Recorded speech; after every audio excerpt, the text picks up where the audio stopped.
Sabi, so ayan, unahin ko na muna sa happy birthday to me. And alam ko, napanood niyo yung last video ko last year, kung saan sinurprise ko yung sarili ko. So may pagganap talaga ako lagi kapag ka-birthday ko. Ngayon, eto na yon. Oh, kinakabahan ako. Ito na yung pagganap ko naman ngayong birthday ko. Actually, hindi naman siya pagganap. Sharing tong video na to sa lahat ng napagdaanan ko. Nakita nyo naman sa sobrang open book ko sa inyo. Nakita nyo yung progress ko sa YouTube journey ko. Ayan, nasubaybayan nyo ako. Hindi lang sa YouTube, kundi sa ibang social media platforms ko. Nakita nyo lahat-lahat. So ngayon, sisimulan ko na muna to sa pagsasabi ng arat na. So isa lang muna masasabi ko, arat na. Okay, hindi ko alam kung saan ko sisimulan. Naiiyak ako agad. Bakit ako naiiyak? Ayoko muna umiyak. Kasi mo naiiyak dito. Naiiyak din sila. Eto, walang halong ka-plastican or what. Babagi ko lang sa inyo. Kasi nitong mga nakaraan, nakakaramdam na ako ng breakdown na ano yung dapat kong gawin. Kailangan ko bang magpakatotoo sa sarili ko? Kailangan ko bang mag-pretend lagi na masaya ako? Kailangan ko bang magpanggap palagi na eto na kung ano yung nakikita nyo pero hindi pa pala. So ayun, wala ako ibang wish siguro ngayon kundi kung ano yung lumabas sa bibig ko, kung ano yung malaman nyo, sana tanggapin, respetuhin. Kasi ngayon pa lang sinasabi ko na sobrang happy ko. Ayoko talaga umiyak hanggat maaari. Alam ko naman sa sarili ko na nagkamali ako, na kinain ko yung mga sinabi ko. Kasi tao din ako. Pinagkaiba lang, nakikita kasi nung maraming tao yung buhay ko. Kaya wala akong magawa. Sabi ko nga sa inyo, gusto ko magpakatotoo ngayong araw na to. Kasi parang ito yung right time para din masabi ko kung ano talaga yung mga nakikip ko dito. And kung bakit medyo nawawala ako sa pag-vlog, kung bakit hindi ako makapaggawa ng mga videos na mga kinasanayan nyo sa pagpapasaya ko. Para at least makahinga na ako ng maluwag kasi nasa dibdib ko siya lagi. Ayun na, nakahinga na ako guys. Siguro ito na yung time para magsabi ako. Me and Dari are together again since July nung namatay si Athena. Nung namatay si Athena, akala namin end up na sa dami ng bullshit na naranasan namin, na nakita nyo. Yun yung start nung naging kami uli. Actually, ang daming beses na nagkabalikan kami na hindi ko na nilalabas sa public. Kasi nga, ayoko na din ng maraming satsat or mahusgahan. Naiiyak talaga ako. Bakit? Since July, naging okay kami. July, August, September, October. October 6 ko nalaman. Na-preggy ako. Nung nalaman ko yon, actually nakapag-settle naman na kami ni Daryl sa isa't isa. Dito na siya sa akin nag-i-stay nun. Bago pa namin malaman na buntis ako nun. After nun, inayos na muna namin lahat ng problema sa family ko. Kinausap niya yung mama ko, yung mga kapatid ko, yung daddy ko, sa lahat ng friends namin, sa lahat ng team ko, sa team niya, sa family niya. Nung naramdaman kong okay na, ayoko muna din ilabas. Kasi nung mga time na yun, nag-struggle ako sa depression and doubts. Syempre may mga doubts and thoughts ako na anong mangyayari. That time kasi ayoko din ng sobrang stress ako ng sobra-sobra. Kasi nung nalaman kong preggy ako, sinabi ng doktor na iwasan ko yung stress kasi sobrang baba nung bata. And ayoko naman maapektuhan. Kasi ito yung dream ko eh. Lagi ko sinasabi sa sarili ko na malungkot mag-isa. Naiwan ako nung panahon na nagka-baby si Rana and si Kuya, sabay sila. Although ako yung nasa gitna, pero ako yung naiwan.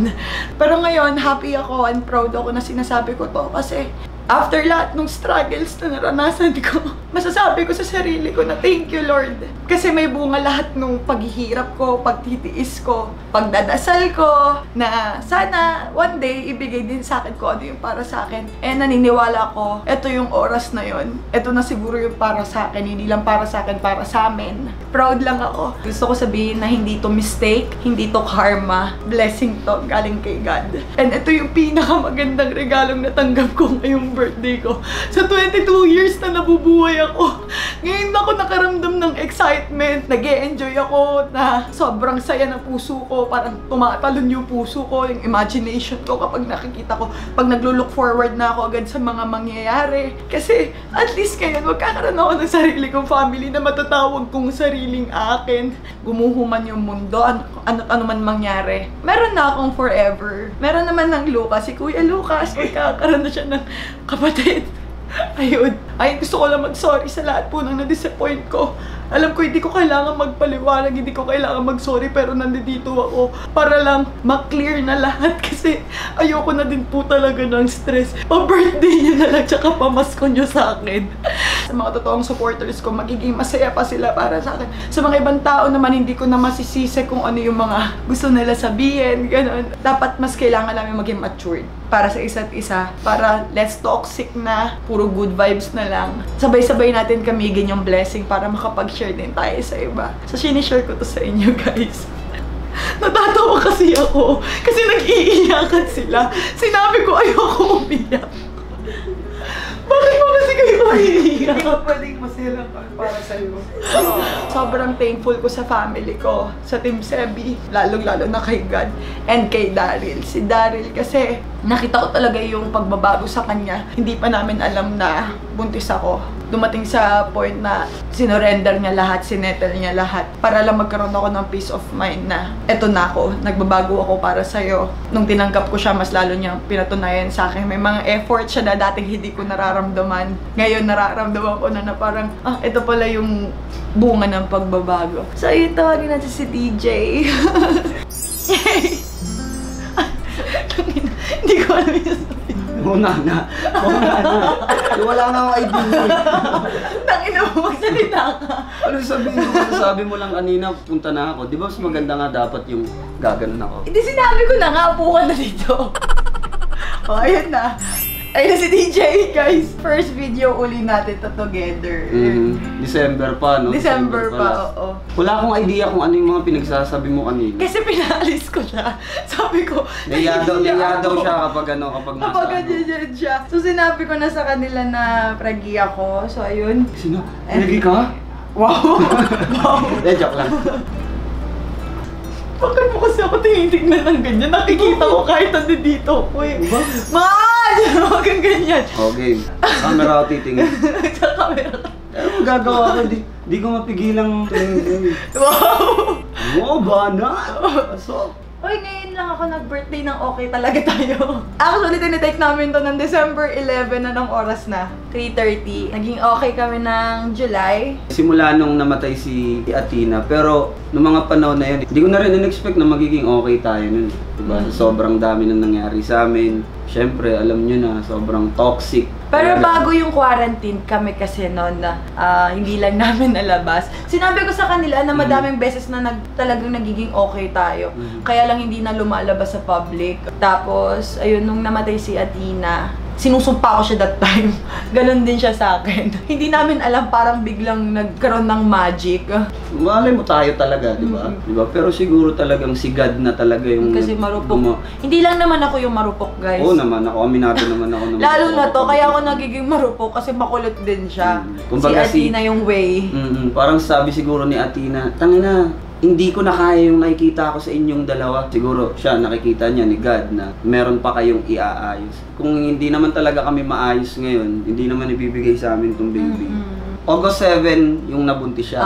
October 7 namin nalaman. Pero nagdududa na rin ako sa iyo na parang sabi mo, hindi ako mahiwalay sa kanya. Galit na galit talaga ako sa kanya pag nahiwalay siya. Kaya siya nagstay na dito sa bahay. Ito yung sobrang desidido na ako na ito na yun. Sobrang dami kong realization sa buhay. Sobrang dami kong pagsisisi sa buhay. Sobrang dami kong mga bagay na nasayang yung mga nagawa niya sa akin, yung mga sakripisyo niya sa akin na hindi ko nakita. Kasi rockstar life eh. Diba? Parang hindi pala ganun ang buhay, hindi pala ganun. Parang simula nung nalaman kong buntis si Seb, nagbago yung takbo ng buhay ko, men. Sobrang na-appreciate ko lahat yung mga maliliit na bagay na kailangan kong pahalagahan. Yung feelings niya, yun yung mga nasayang ko dati. Ako, aminado ako sa inyo. Kayo, nakikita niyo yun na sobrang bullshit kong tao na pati siya nadamay. Kagagawan ko eh. Inaayos ko na talaga na wala nang kahit anong bullshit akong ginagawa or pasakitin yung feelings niya. Alam niya yan. Alam niya yan. Tsaka, ayun guys, gusto ko maging masaya na lang din kayo sa amin. Dalawa kami bumalik na sa release back. Mas sobra pang, mas masaya ngayon kasi magkaka-baby na kami. Last one! Last one na kami. Ang mga content natin yan, mga a day with buntis, mga ganun. Paano ko i-handle yung topak, mga ganun. Kasi sabi, dati, ako yung laging umiintindi. Sa totoo lang mas mahaba na yung pasensya niya kasi mas malala na yung pagtatantrums ko eh. Kasi nga sa sitwasyon ko, yung mga bigla ako iiyak, ba't ka umiiyak? Yeah. Bakit ka nga umiiyak? Wala. Hindi niya na rin alam yung gagawin niya. Ayun, sabi ko kapag lumaki yung baby namin, palagi naming ipapaintindi sa kanya yung mga nangyari sa aming dalawa in a good way para, alam mo yun, hindi siya masaktan, hindi siya magtanong bakit ganito, bakit ganyan. Kasi laman na kami masyado ng...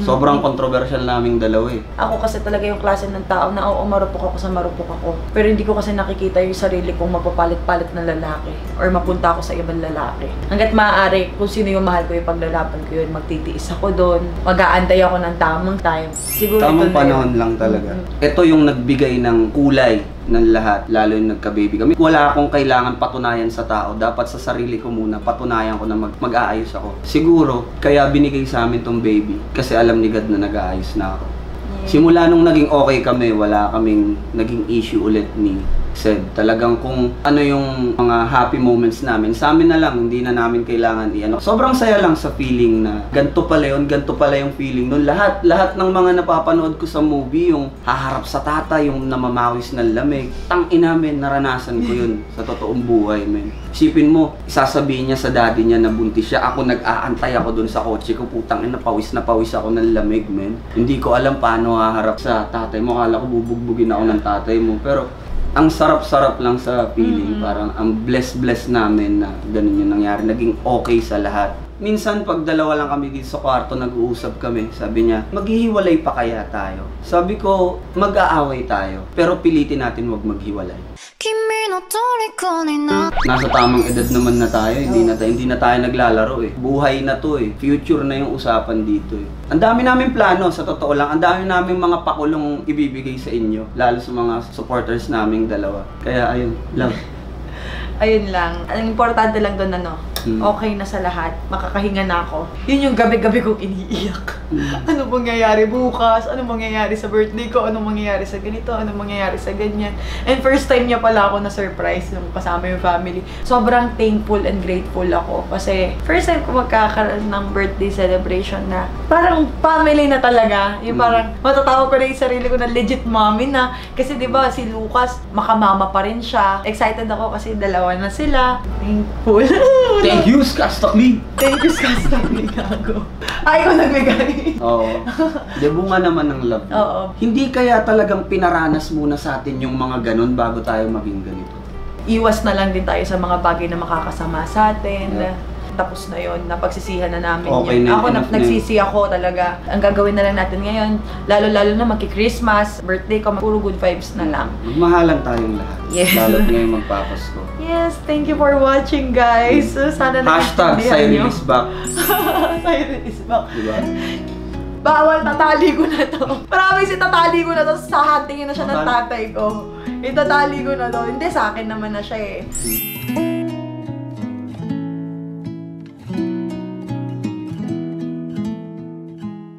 Thank you sa lahat ng bumate and sa lahat ng mga nagmamahal sa akin and sa lahat ng mga taong makakaintindi at tatanggap at magiging masaya para sa aming dalawa. Kasi ngayon, sobrang saya ko na. Yun na lang. Hashtag sobrang saya ko na. Ito na yun. Ito na yung pinaka iniisip mo ng mga ilang buwan kung paano natin i-execute ng maayos tong itong video na to. Ito yung pinaka-best video ko din sa YouTube kasi revelation to eh, ng baby namin. Tapos kaming dalawa pa. Nakita ba nila yung ano? Wala, mapakita ko sa screen. Ayan yung ultrasound ko noon. Makikita nyo na lang dun sa mga iba pang videos na lalabas. Sana maabangan nyo. Ayan, sa channel ni DJ, makikita nyo na din ako sa channel niya.